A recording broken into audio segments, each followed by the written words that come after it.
Jo. A přepis mi nejde, takže to nevadí. So, let's start. Hello, good morning.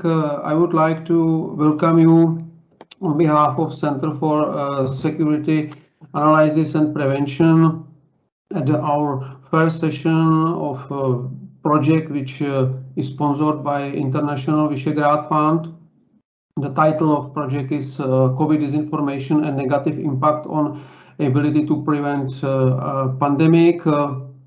My name is Tomáš Kolomazník and I'm project leader for CBAP. I would like to thank also our participants from Visegrad countries, Respublika Institute from Poland, Matěj Ben University from Banská Bystrica, and Robert Schuman Institute from Hungary. This first session is about introduction into social media and algorithms.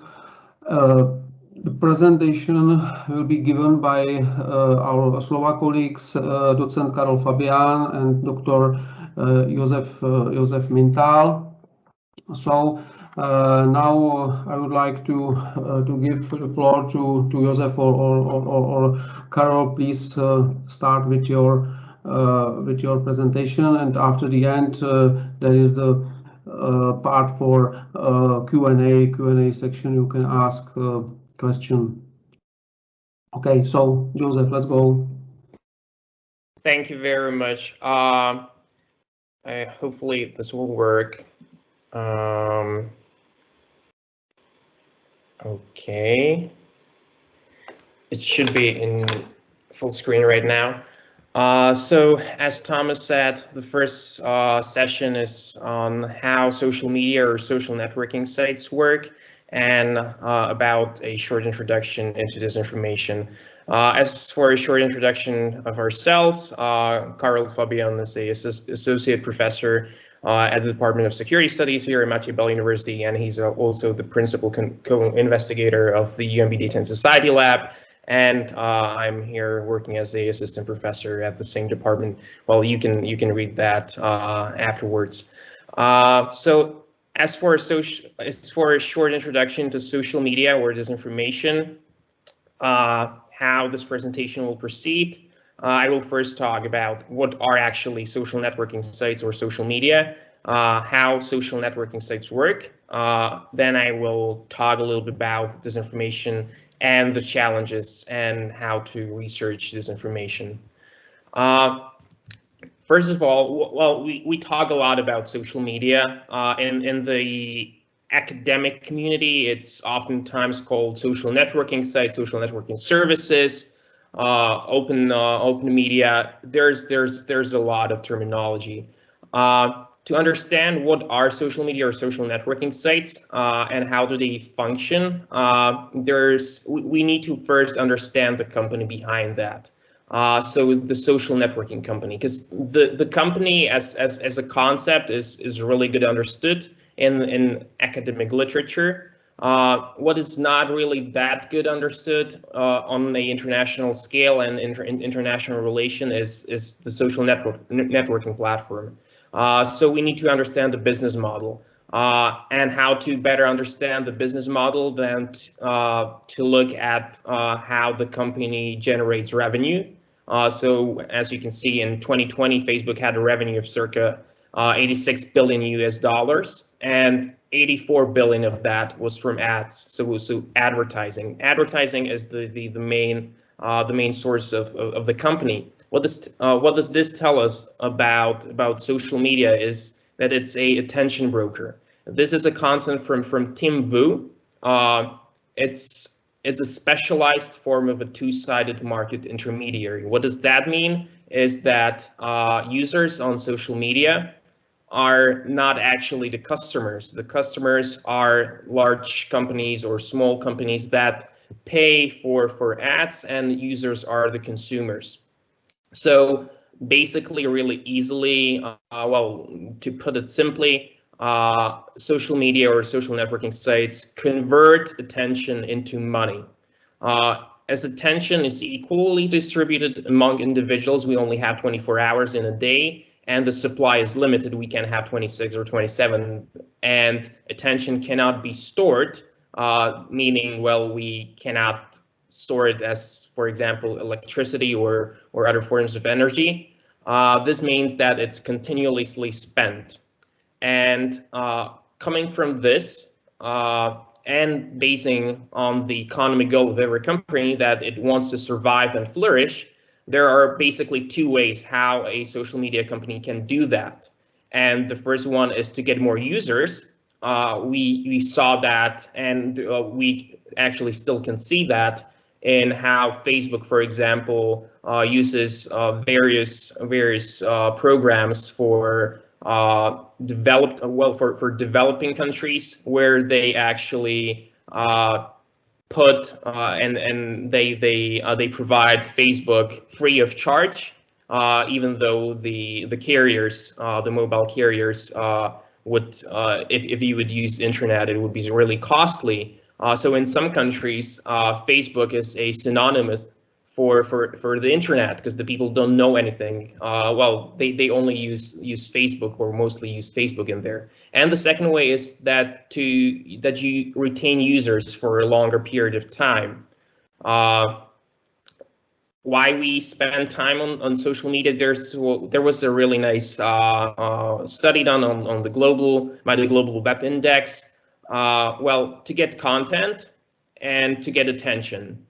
To get content, meaning that we connect with loved ones. That was the first that people said why they are spending time on social media. Find funny and interesting content, and share photos and videos. So those were the number one, number two, and number three main reasons why we spend time on social media. And why we post on social media? Well, we need validation. Some use it for economic benefits, and some for power. So if you share a post and you get, for example, well, money, because people start sending you something. So that's how influencers work. Really dumbed down. So those are the main reasons. But Facebook, as this is a business model, is basically a network. What do we mean by network? This is a research that we've done on the UK election. Every person in a social media, for example, in Facebook, is a node, and you get connected with other nodes, meaning you get connected with other users. In the tech terminology, the connection is either a edge or a link, and the connection can be either undirected or directed. And it's really good to understand the basics of how networks work, to map this information, and to map all sorts of connections and interactions on social media. So we have the network isolate. This is a person that is not connected to anyone. So for example, if you just create a profile and you have no friends on Facebook, a node and a edge, I've already said that. A cluster, we can see clusters, for example, on Twitter, that are tightly connected. So for example, your group of friends is a cluster, and you get connected, for example, to other clusters via a hub. This is really good, for example, when you want to calculate various different statistics, because if you want to influence someone, you don't need to, well, as network theory goes, you don't really need to and try to target all the individual people in the cluster, but you target the main kind of the main person or the hub. And you can calculate it via eigenvalue or PageRank or other various algorithms. Coming from that, social media is basically on a connection level, a network. There are interesting principles that we need to take in mind when we research this information. First is network homophily. That means that we are on a natural basis drawn to similar nodes or similar people, and we have more connections on average with like-minded people like us. So if we, for example, believe in disinformation and all sorts of conspiratory theories, we tend to have friends that are also in this kind of group that believes in the same thing. And then another one is the majority illusion paradox. So for example, here you can see a network, and what the majority illusion paradox is, imagine this as a village, and these three, for example, like chocolate, and these are kind of undecided. Even though when you look on the network, the majority are undecided, and there are only three that like chocolate.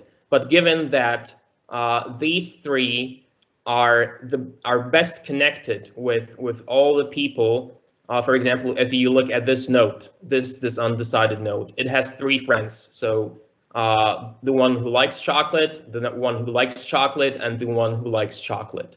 So even though in a population, for example, a theory is not the majority one, given your connections, you can in certain situations like this think that it's the majority illusion, or it's the majority kind of view, and that's the same for disinformation. So if you are, for example, this node, and you are connected with the other, so this has these two connections, and these two believe that the World Trade Center was bombed down by the Americans. You see that the majority of your kind of friends believe in that. So this is really simply put. So these are kind of good ways to look at networks. So as I said, they're already inbred or inherent characteristics that we tend to kind of associate with people like us, and that there's all sorts of majority illusion paradox and other ways that kind of influence and skew the image of social media reality, because social media is not really accurate to the social reality. But Facebook is in a way using these. Some say for better, some say for worse. But this is a nice study done by Papakarisi, who explored the architecture of social media, well, of digital platforms and the digital spaces. So the architecture of virtual spaces, much like the architecture of physical spaces, simultaneously suggests and enables particular modes of interaction. What this means is that we have certain affordances of digital platforms, and they're intended and unintended. What are these affordances? These affordances can shape your behavior, or better navigate your behavior. So for example, when you have the notification that you got a notification, it pops up in red, and you're more likely to click on it and look on it. So this comes from the fact that social media, given its business model, wants to retain, either it wants to get more users, or it wants to have more kind of a cumulative attention on its platform, and kind of retain the user for a longer period of time. The same is with likes or reactions. There are really nice psychological studies done by BJ Fogg from the Stanford Behavior Design Lab. There are some people say that Facebook has been really using these to kind of design the whole platform to maximize attention.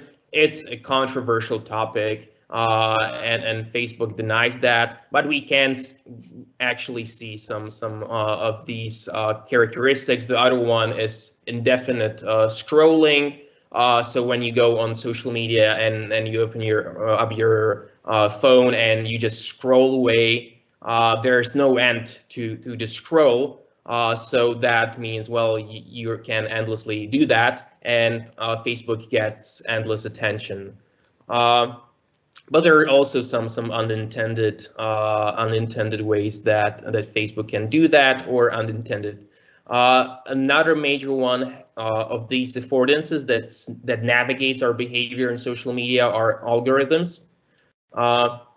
Coming to the history of Facebook, and this is a profile from 2005.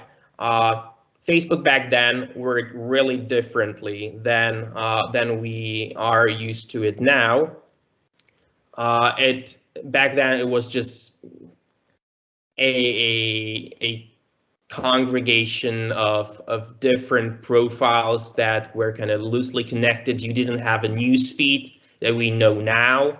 So when you log on Facebook and you see this news feed, when you wanted to look someone up and connect or write on his wall, you had actually to insert and search for that person, and something like this came up.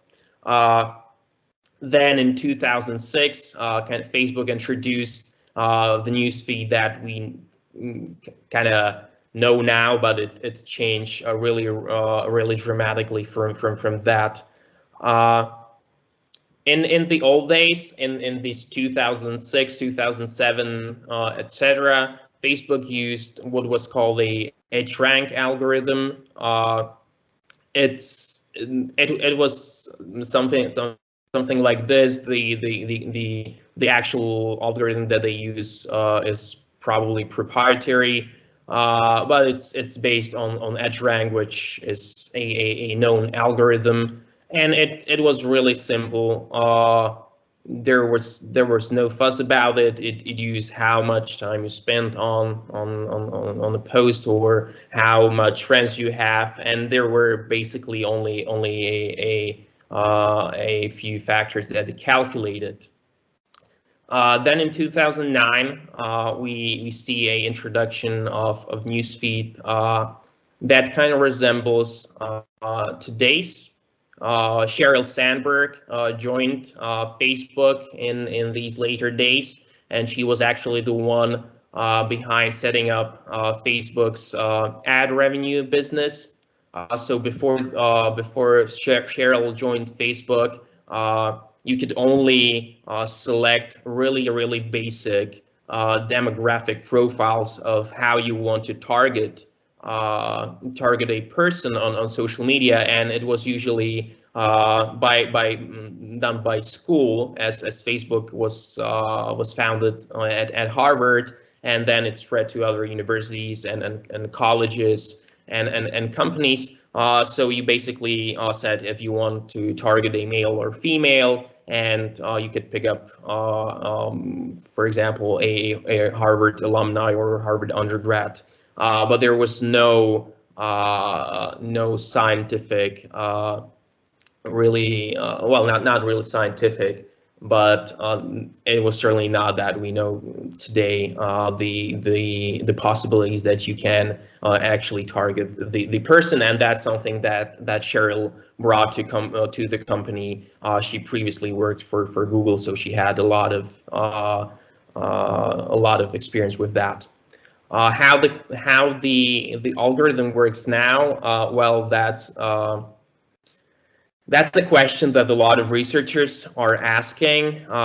Basically, it uses, well, machine learning to generate models.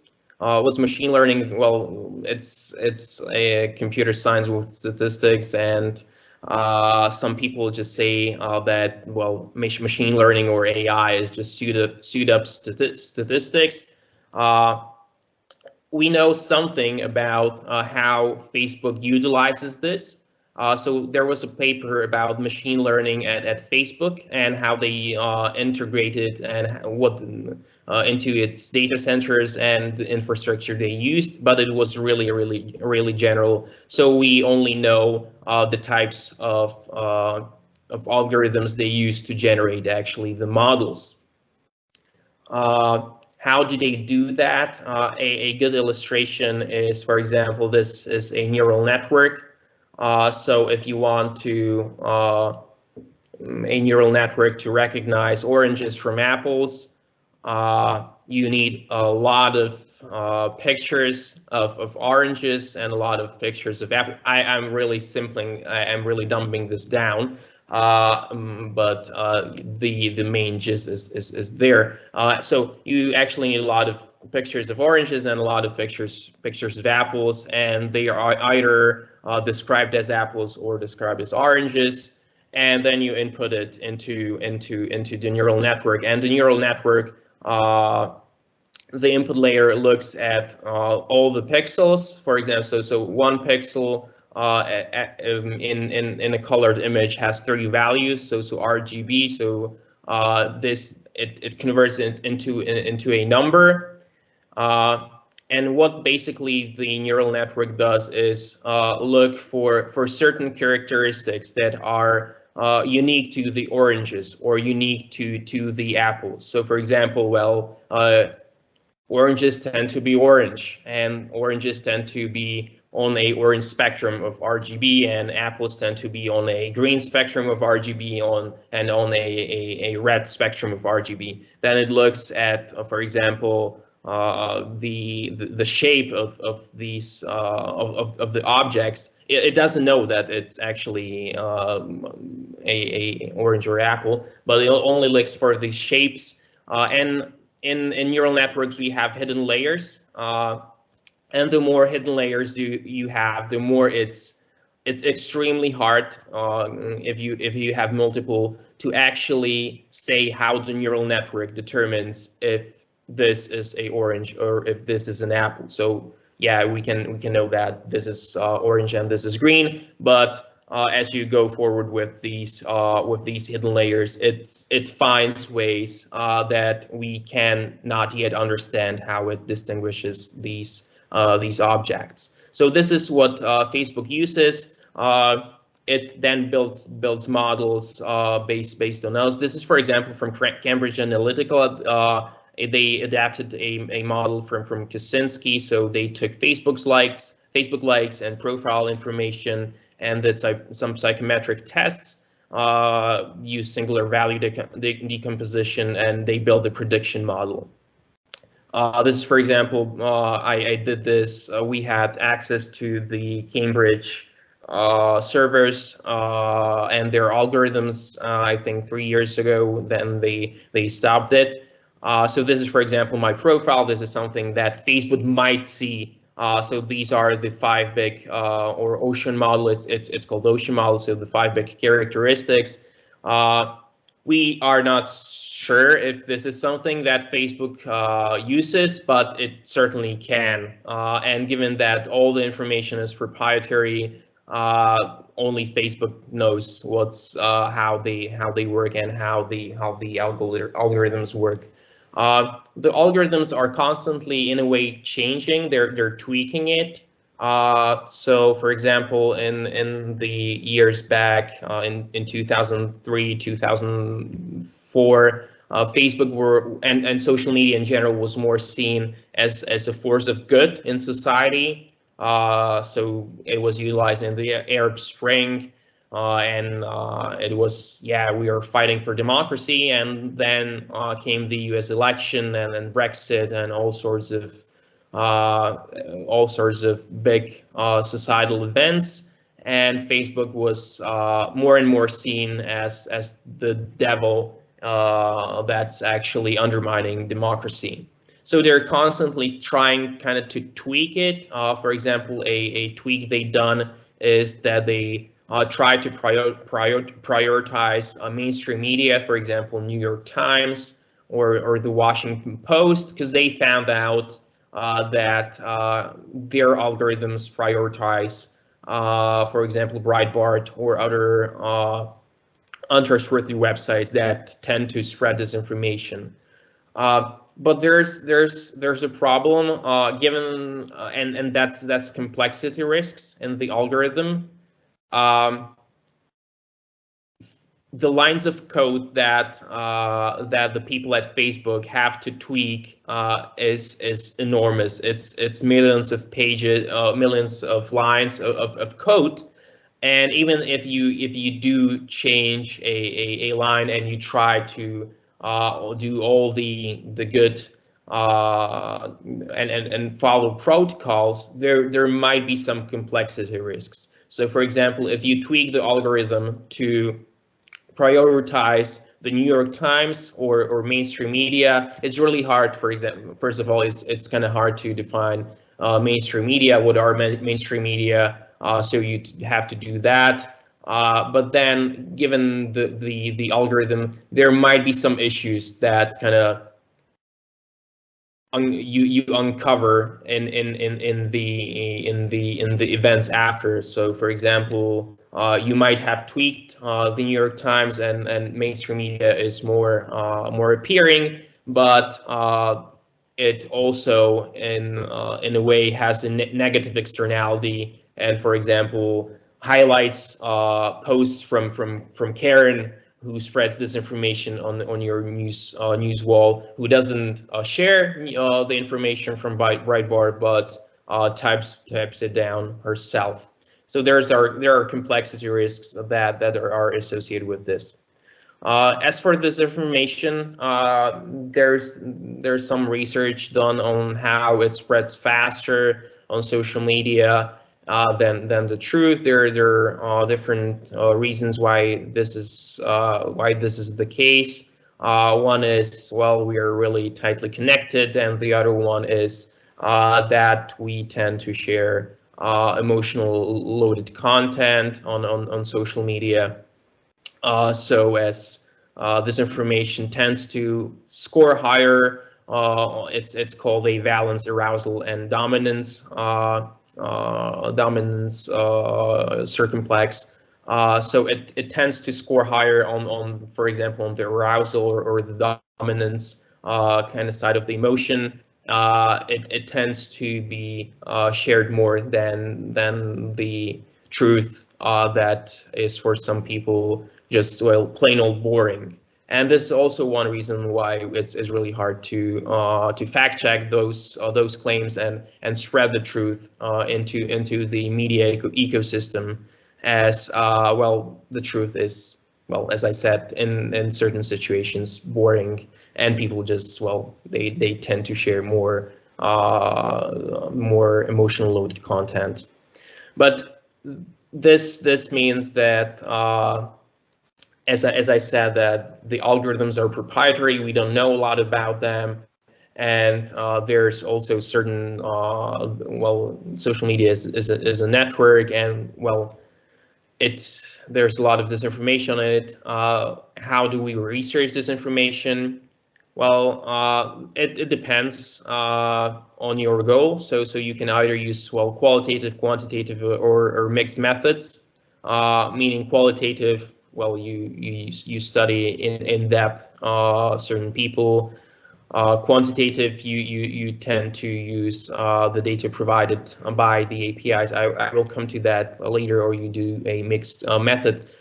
There's some certain limitations that we have to account in this information research. That's the representativeness of the data that we get. For example, a lot of research that you see done by either the Oxford Internet Institute or other researchers is concentrated on Twitter. Why is that? Well, Twitter provides probably the most data out of all the social media platforms. So that's why well, the majority of researchers tend to kind of group into Twitter and research Twitter, as it just provides more data. There's another problem with the representativeness of that. Even though Twitter provides data, it provides only a percentage, or it tends only to provide a percentage of the data. For example, if you do research on hashtags, so this is a way, for example, how to identify bots on Twitter, that they spread certain hashtags. You, for example, get only 1% of the global conversation on that hashtag, and that data tends not to be representative. So it's really hard to do a good research in this area.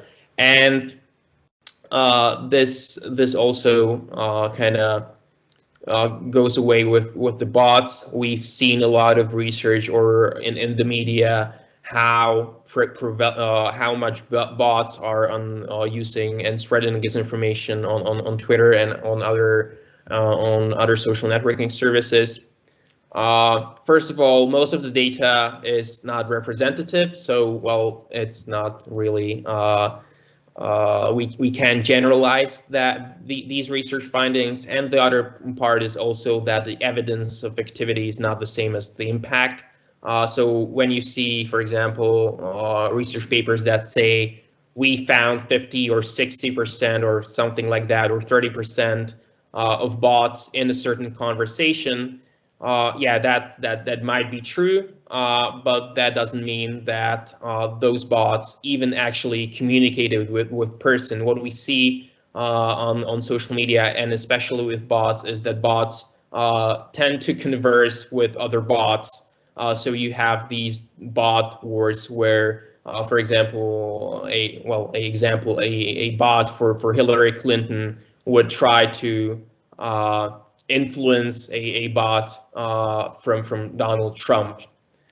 So it really the evidence is not there. Also, there are other problems given how I described how machine learning works. We ourselves have created a ensemble model to detect bots on Twitter and use it on the Japanese general election.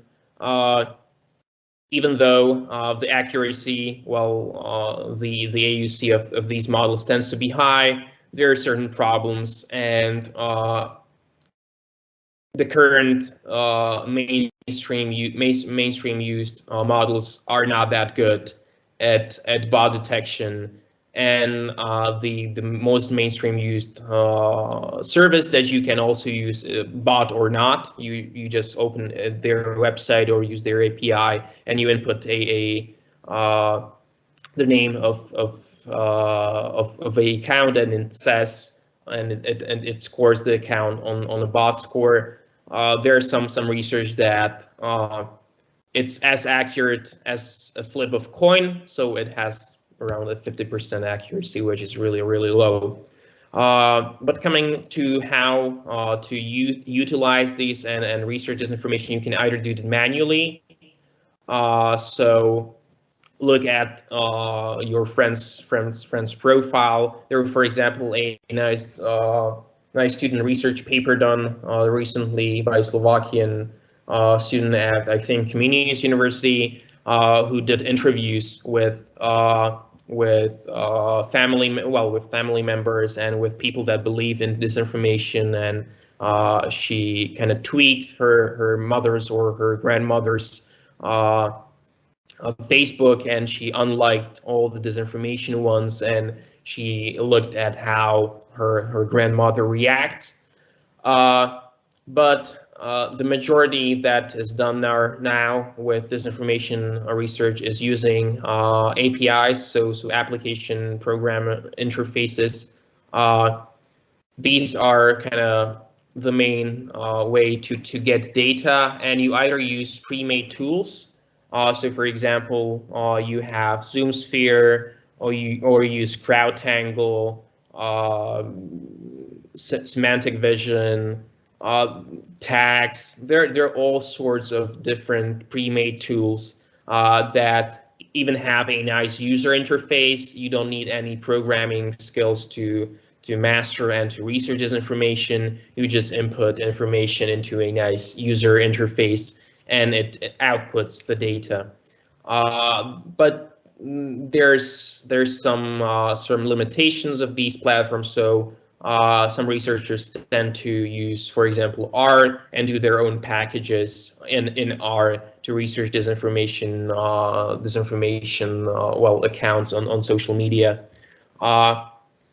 There's some problems, as I said, with the data that we get from the APIs, and that's, for example, on Facebook, you don't get data on private groups on social media.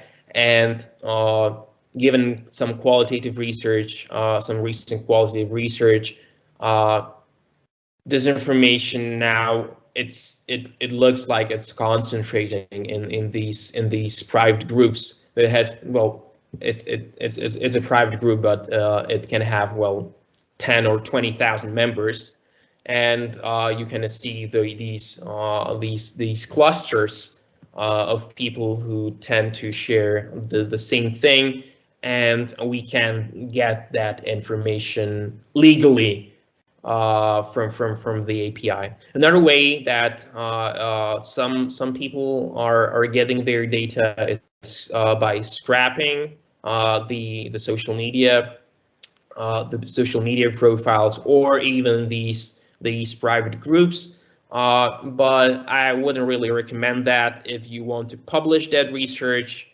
or if I wouldn't recommend it in general, because it tends to break the terms and conditions of that service, and the service can suspend you for that. There's all sorts of, for example, there was a recent suspension from Facebook that suspended a data lab at New York University. Even though this is a controversial topic, because the researchers actually had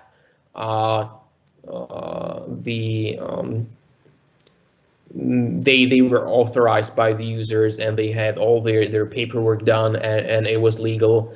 And that's what a lot of researchers have been saying for the past couple of weeks. But Facebook suspended their access to CrowdTangle, but that's for another reason, because it looks like that Facebook doesn't want to provide researchers with data, and with meaningful data. The problem with disinformation and tracking disinformation on social media, when you use these automated tools, for example, with images or with other or with text in general, is context.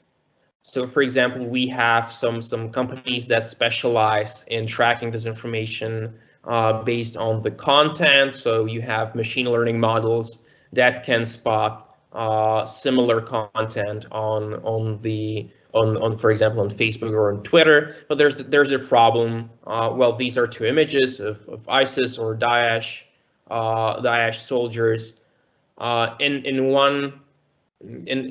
one situation, the image can be shared, for example, by the New York Times, because it wants to document the atrocities done by ISIS in Mosul. So, for example, this is a picture from Mosul. And in another case, the same picture can be utilized by Daesh to kind of spread their propaganda. And if you only have this image and you have a text, well, Daesh takes Mosul, and you have the same shared by the New York Times and the same shared by ISIS, because they're really using social media, and they're pretty good at it. Well, they were good at it, and they use the same text. Well, how does the model find out that, well, one is a propaganda piece and another is not? Well, it's really hard. So, for example, this is why a lot of content by human rights activists gets taken down, because it's really in this context similar to, for example, to something that a person sharing disinformation or ISIS can share. So this is the problem with looking and tracking disinformation on social media, just looking at the content side. But this is a old model. Facebook now, when they publish their reports on election interference, or it's called coordinated inauthentic behavior, they look at all sorts of data points. So they look at your IP addresses and at how you are connected. For example, this is a research piece that we've done on the UK election, and these the large nodes are the most influential in the network. So, for example, Facebook can actually see the data, how the nodes, so meaning how the individuals are connected to each other. So that's one data point. They can look also at the context of how they shared the disinformation, but also a nice way to uncover disinformation kind of ecologies. And this is time. So, for example, we tend to see that connected disinformation sites share disinformation really fast. So, for example, you have a disinformation site and it gets reshared in 2 minutes or in a couple of minutes, and then it gets reshared in a couple of seconds. And this tends to be also another data point that Facebook can use, but also us, because this is public, to track this information. But Facebook, as it has more access to the data, can see much more data points, and it can make more elaborate models that even researchers at top academic institutions like the OII, so meaning the Oxford Internet Institute, or people at NYU or Berkman Klein Center at Harvard, they just don't have the data, and Facebook is not providing their data, and it looks like it won't be doing that anytime soon. So this all stems from the network, how Facebook looks at this information and how it tracks it, so it can kind of uncover these clusters of people spreading, or of pages spreading disinformation that we, for example, don't really have access to that data. But there's also other ways to, there are other characteristics of detecting inauthentic behavior. Also, for example, this is also from a study that we've done in Japan. This is a bot that spread election-related disinformation. And what we found out, the model that we created using AI, machine learning, found out that bots tend to not change the color of these timelines. They also tend to have really generic names. They also do not change other colors that some users of Twitter, you just customize it, and we see that a lot of these bots, mainly the dumb one, do not do that, and that's one way of how to track them. So you get all those data points, and you can do a model. Us as researchers and NGOs and journalists can only access a fraction of this data legally. So we only can track disinformation in certain contexts, and we certainly can do that on a global basis. Some useful tools for tracking this information, especially in our region, that are already used by journalists and NGOs and researchers, is CrowdTangle. You just go to CrowdTangle. They have their own website. It's a Facebook company, and they provide an interface that you can use. It's really nicely done, and you get more data you tend to get more data from CrowdTangle than you would normally via other services, because it's owned by Facebook, and but it's only accessible for certain demographics, so for journalists, for researchers, and I think they have now opened it up to NGOs doing research. You just go through a process. You fill out a application form. So for what's the reason why you want to use that, and what's your your research case, and they tend to approve it really fast. Another really good and interesting one, but that's only for the Slovakian and kind of Czech environment on social media is Bilbets Online.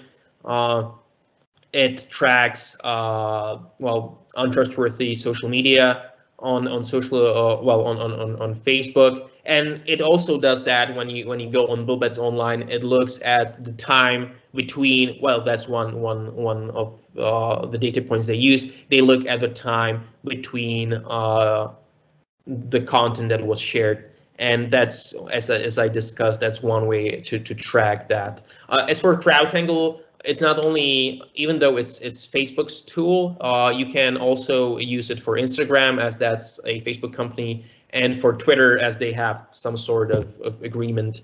And it's really nice. You can, for example, it has machine learning to detect text on memes, so on images, and you can search through images using that CrowdTangle. Another really good source is the ad library.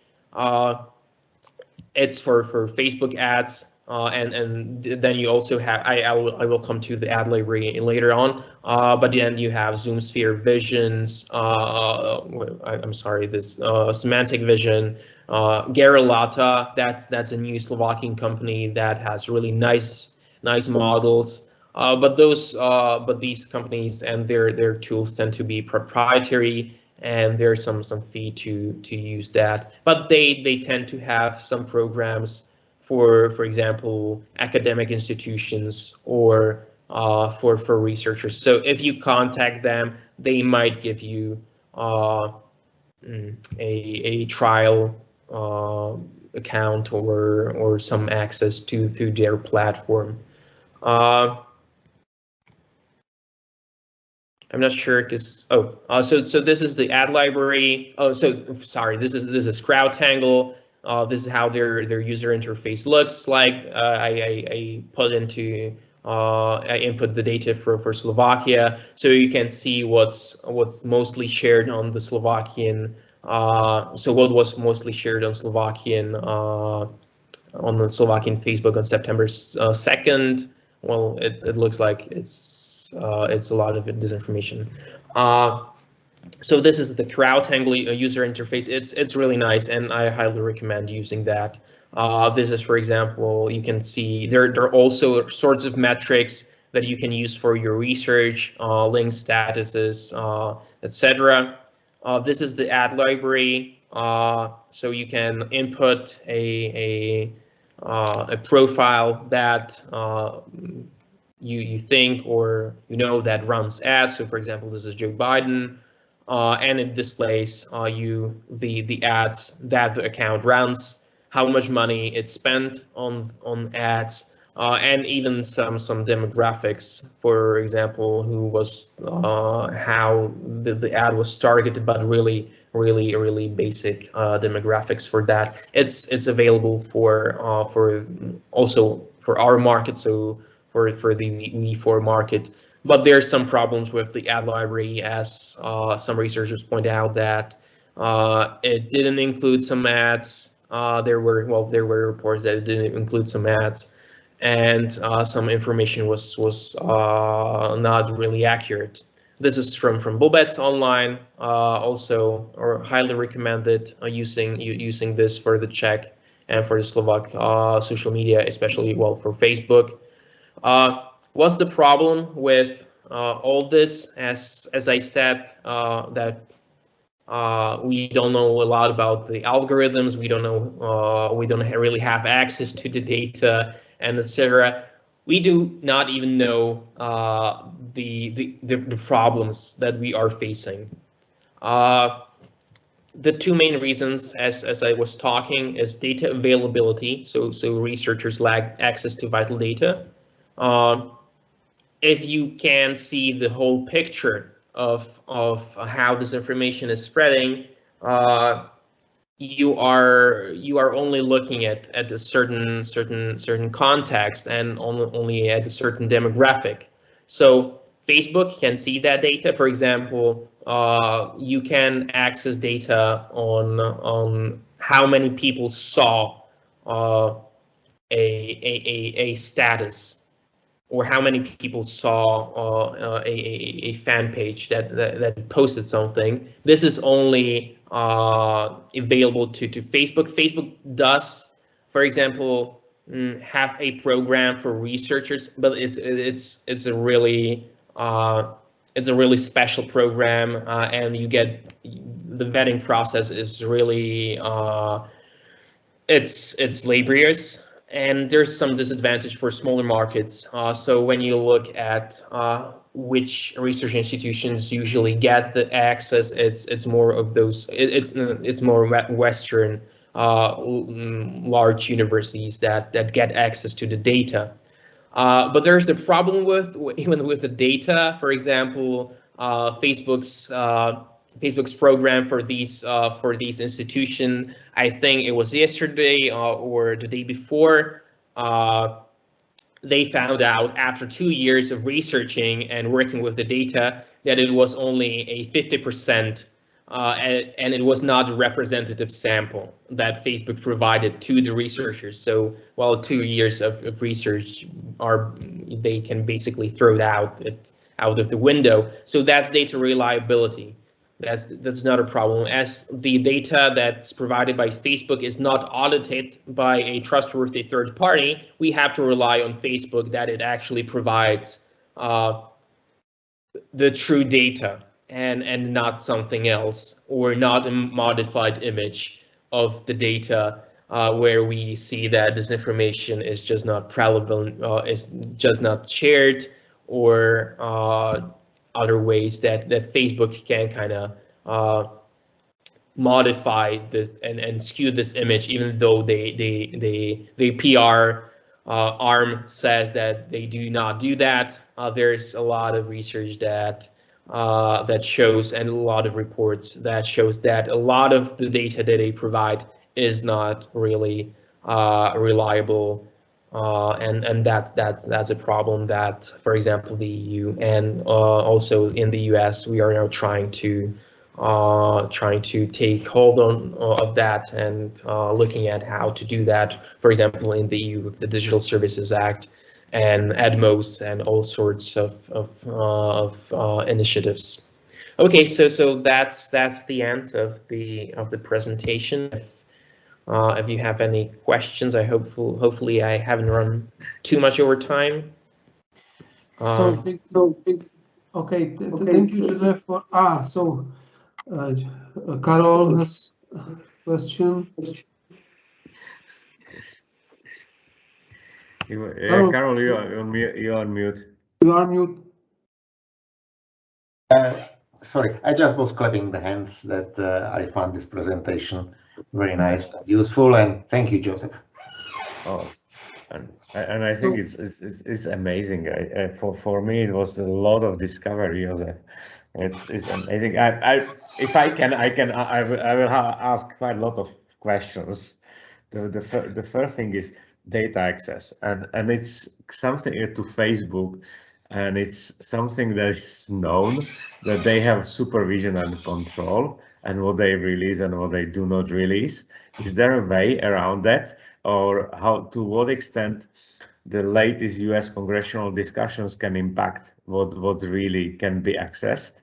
There's one thing. The second thing is a bigger topic we've been discussing with Joseph Holly for quite time, is availability of this data. Is this public data, or, of course, I know Facebook is a business, etc. But to what extent this should be really public?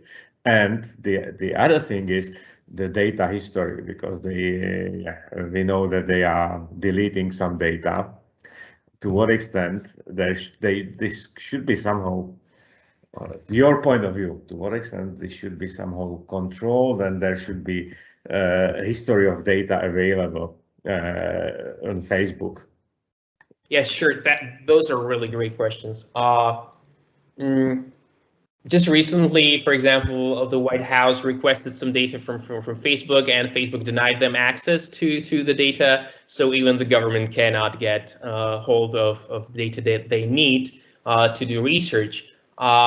there's a lot of discussion in the U.S. and on Capitol Hill and in Brussels regarding, for example, Section 230 in the U.S. So that's intermediary, regulating social media and intermediary responsibility for content for other people, and that we can kind of see the same in Brussels, but we're in the EU, we were more ahead of that.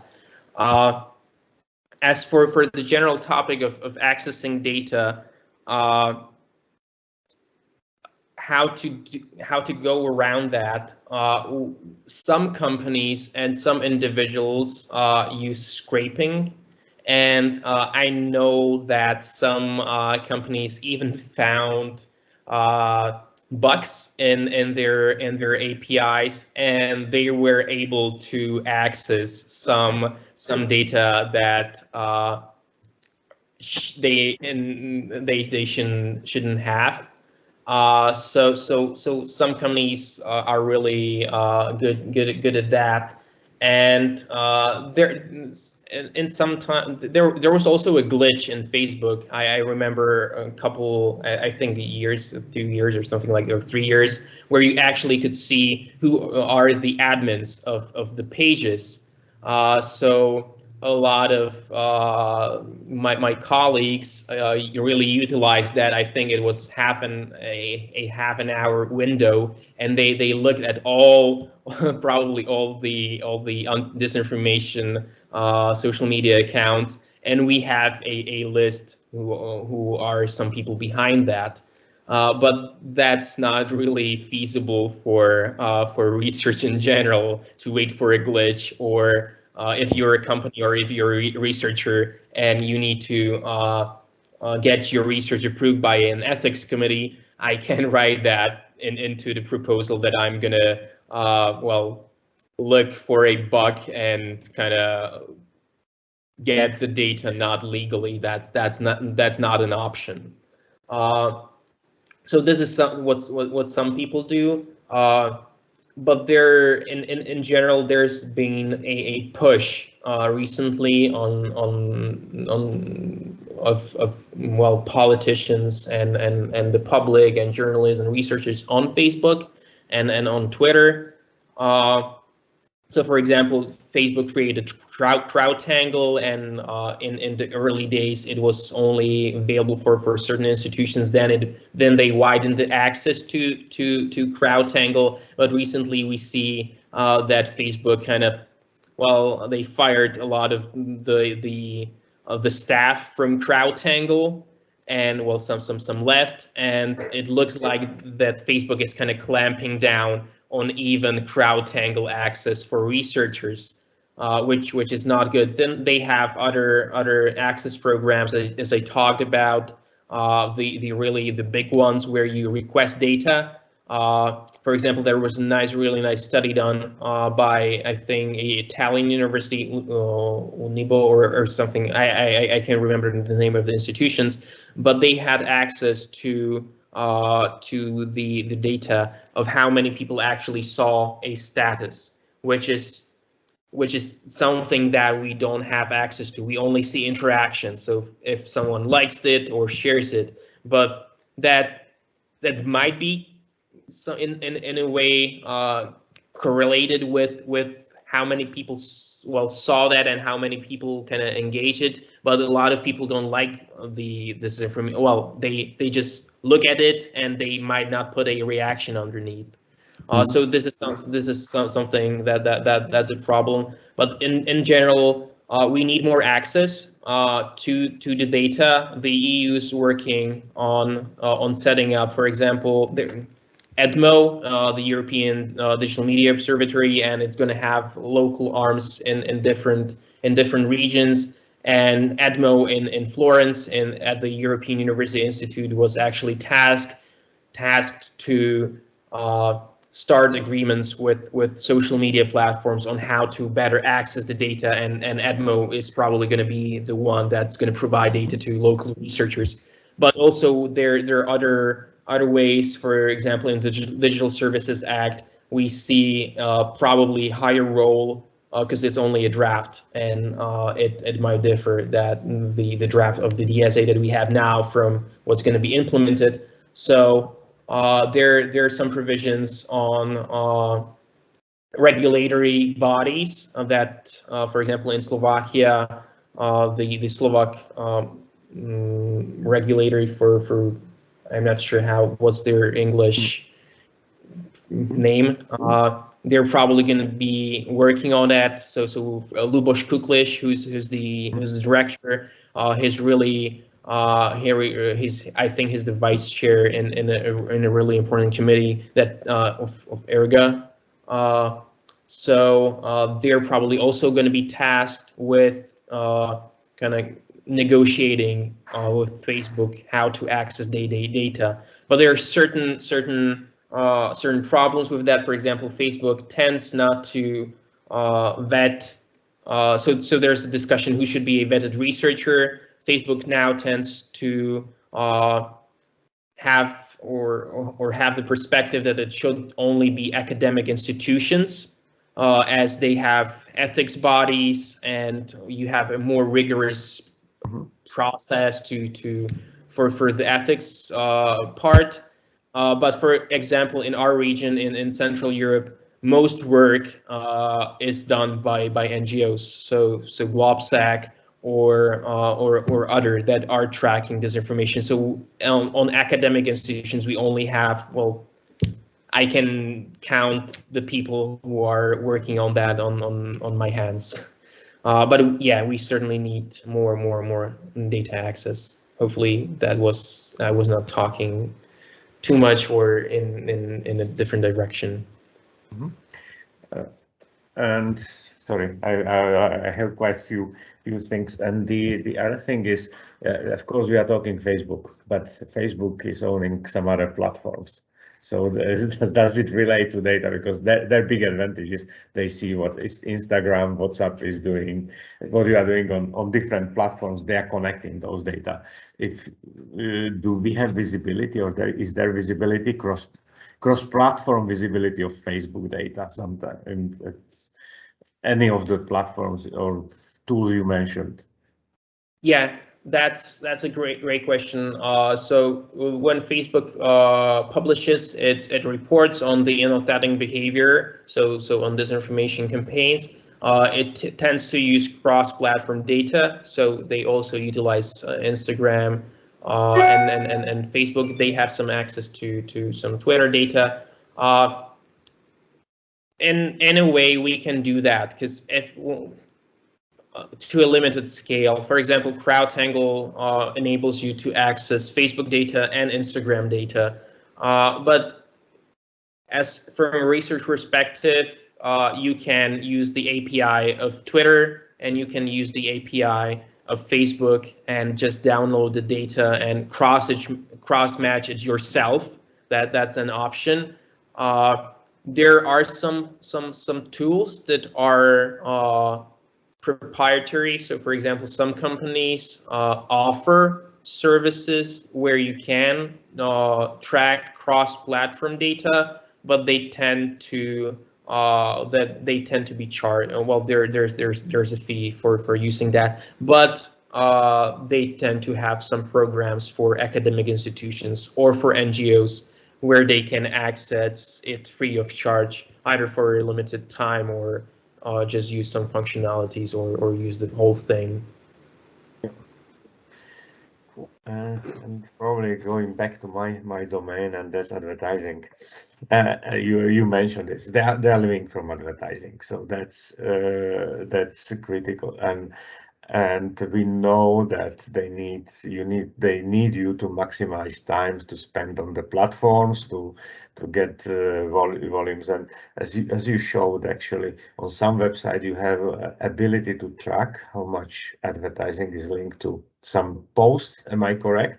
Or website? And do you have also visibility who is actually advertising on those websites and how much? Because that might be nicely correlated with the COVID, and for example, anti-vax, etc. Really to understand who is actually funding that. You mean on social media or on websites like on social media? Sorry, on social media. Social media, where Facebook distinguishes between like political ads and issue ads, even though it's really hard. What's an issue ad? Well, you can put a issue, for example, global warming, into your political campaign, and it becomes a political ad. So the distinction is really hard. But in general, for advertising on Facebook, you have to go through a process of verifying your identity. So theoretically, Facebook has that data. When you want to advertise in like political ads, you even have to provide your ID cards, and there's a process that you go through. So they should have your identity, but like for researchers, you either use like open source information and you become a really great investigator.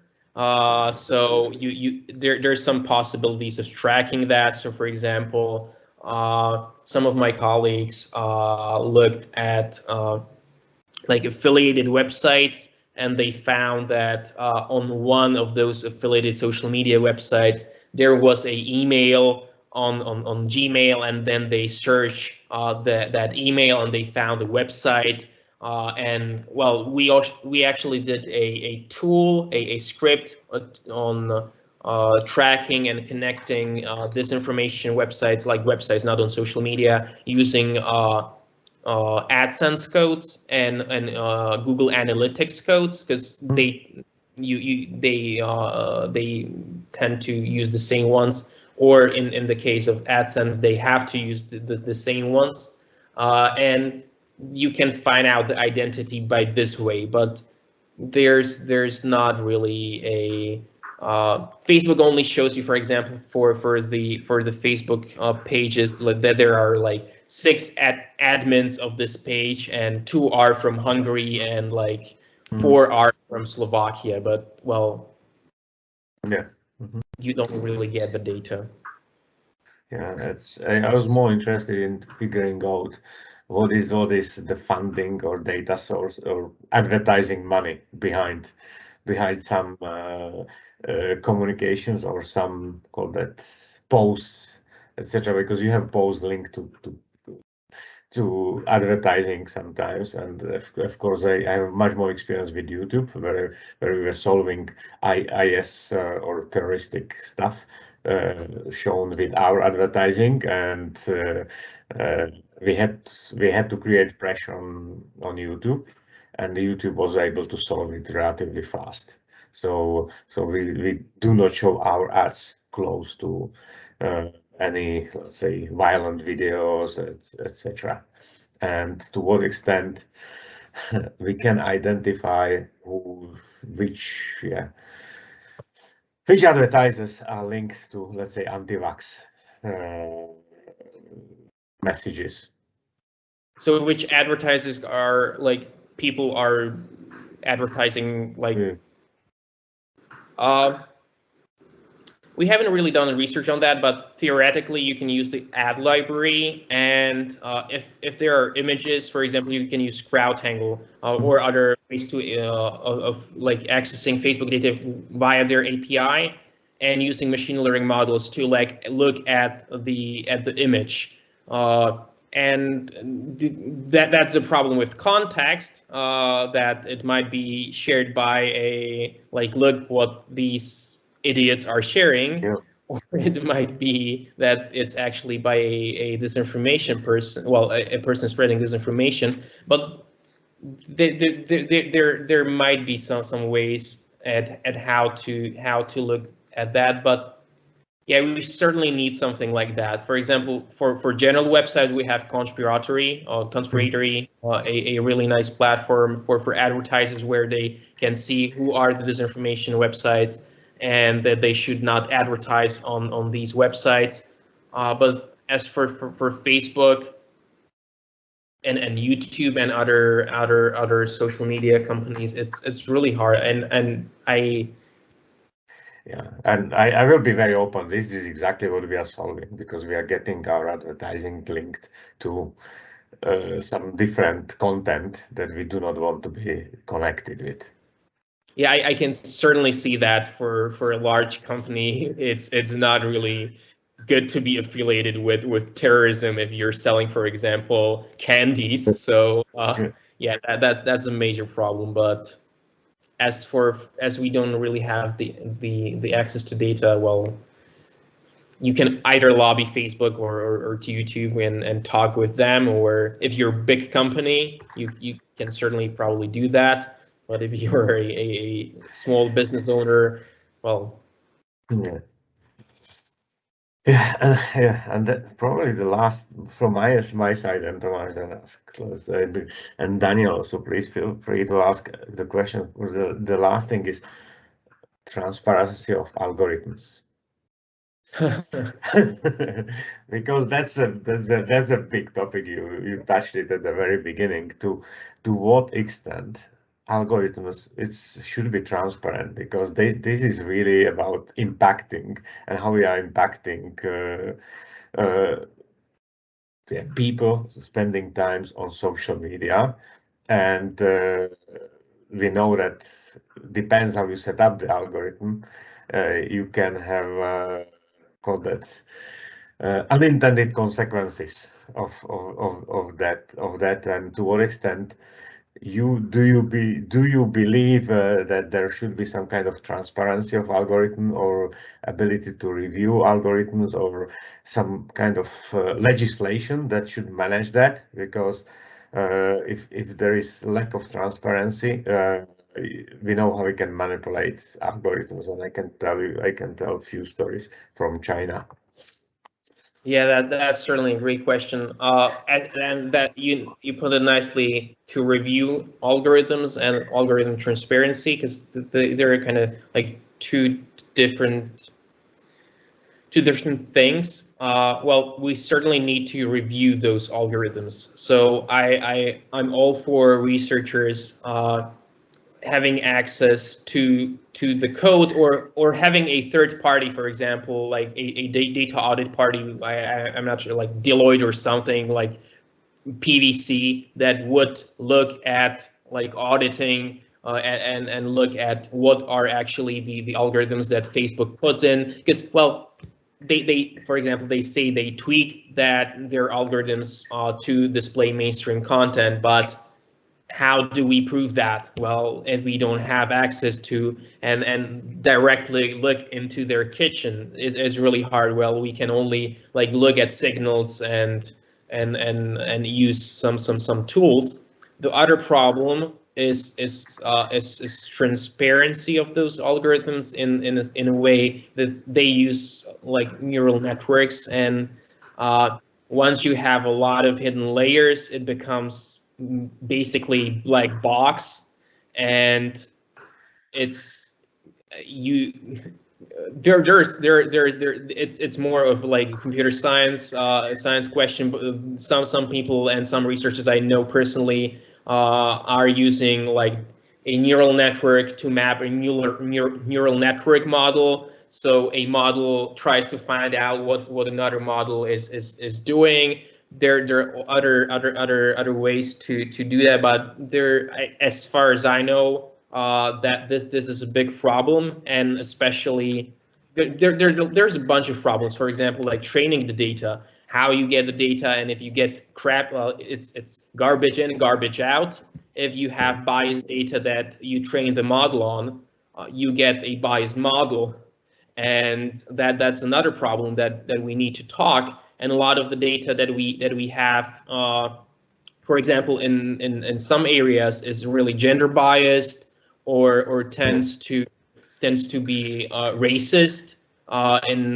For example, in the U.S., where they trained models for the police, and they used the data from the NYPD, which in their history tended to go after black people. So yeah, there's a bunch of problems with that. And probably I go to science fiction because as you talk about neural networks and AI, to what extent even the people who designed the original algorithm after all that really knows what's in the black box. Yeah, and how it evolves. Yeah. So like if there were some articles about like Facebook having like 62 or something million lines of code. That wasn't really the algorithm part, but like the general thing. You can't read that all, and there is no person on earth that can know the whole system and know every part exactly what the part is doing. And those are the complexity risks that, well, I don't think that even Facebook knows a lot of things, and they're kind of also in the dark as for some topics, and they're just trying to do their best and just scrambling to put something together in a way. They have their own issues, but this is also a problem that they probably face. Tomáš? So thank you, Joseph, for presentation. You are focusing on Facebook as a dominant platform for this information, but there are also other platforms like Twitter or YouTube. Comparing, I mean, using the regional approach, comparing CE region, Central Eastern Europe or Central Europe with Western Europe and America. Do you see any differences? I mean, which medium plays dominant roles in spreading this information?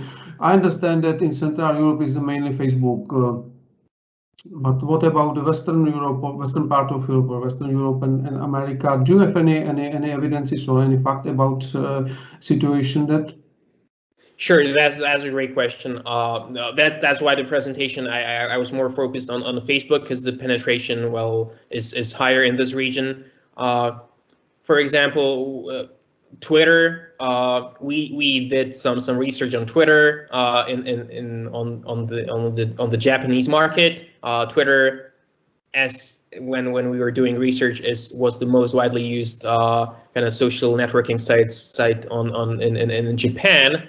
But in Central Europe, when you look at who is actually using Twitter, it's mostly like politicians, journalists, NGO people, some bots, and some people that just log into and they created an account and have never used that account ever again.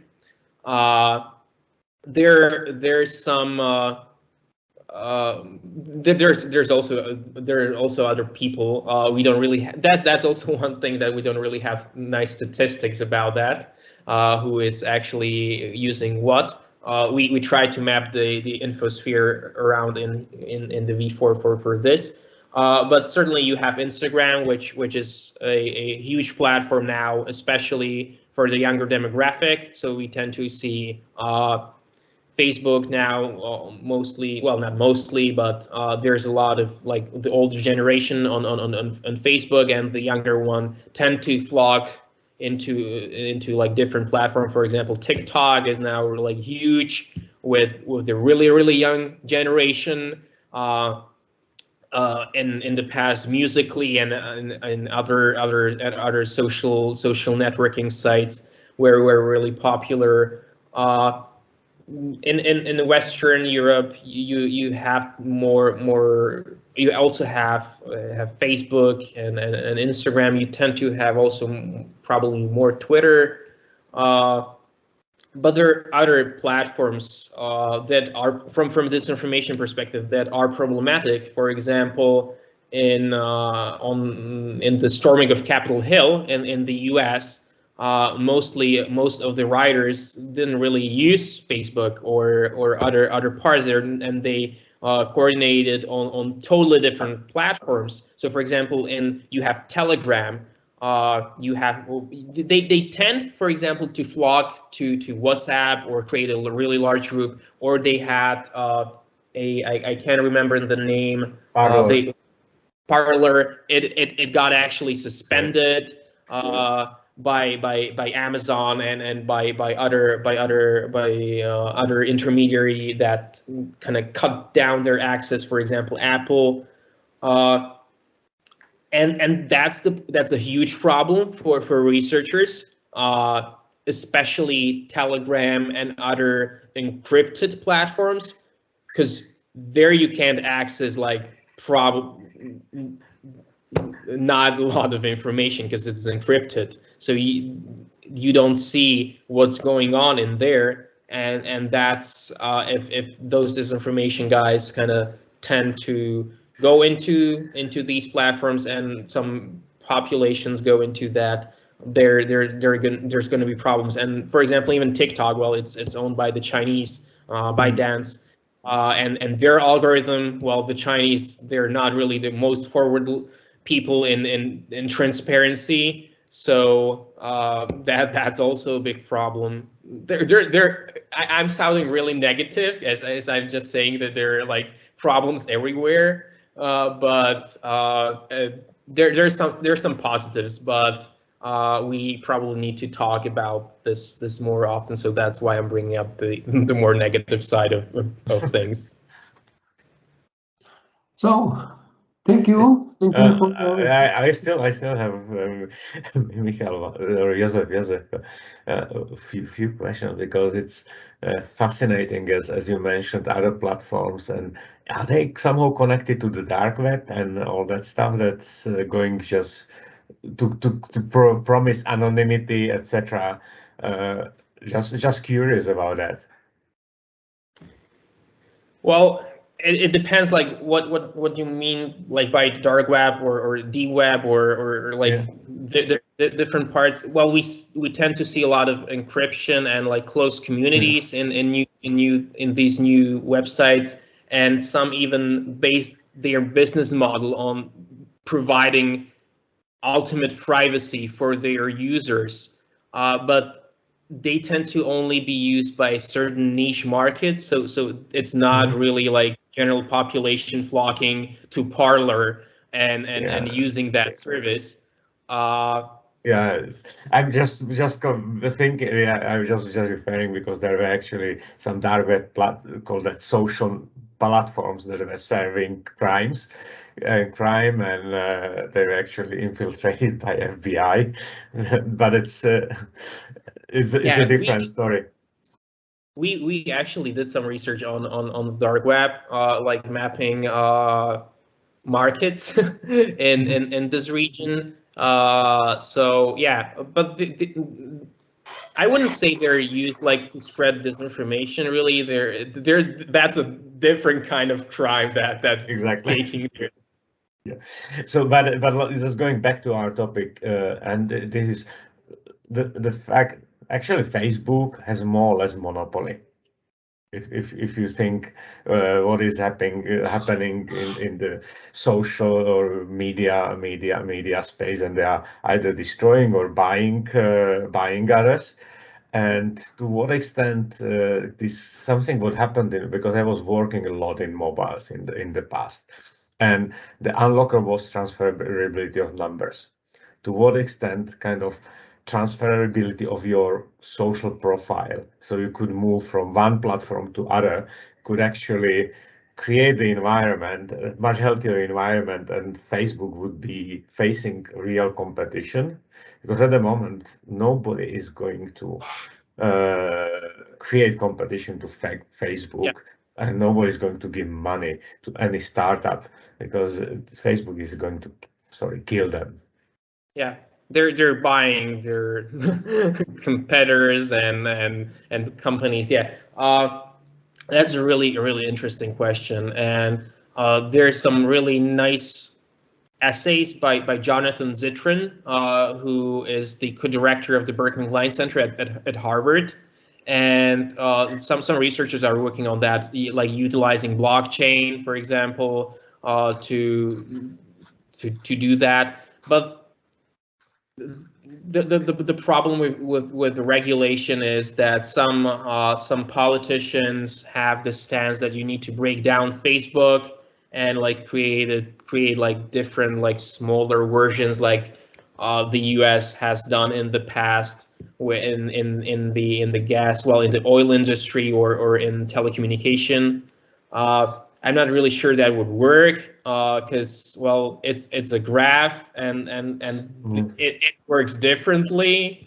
But I'm not sure if the senators, when you look at the hearings, I'm not sure they understand a lot of these technical issues and how that the platforms actually work. But there's a push and there's some talks in Brussels about actually providing you with like a wallet that you would keep your like data in and all the thing that is actually valuable and you would be able to transfer it to different platforms. So make it more like cross functional. But I think that we're a long way from that. Unfortunately, Facebook is spending a lot of money on lobbying in Brussels. Just now, it came out that the tech companies are I think they're the mostly that they spend most money in Brussels now, even before like big pharma. So yeah. It's a big topic, and yeah. Cool. So, okay, so thank you all of us for contributions and for presentation. I can stop now. I stop recording.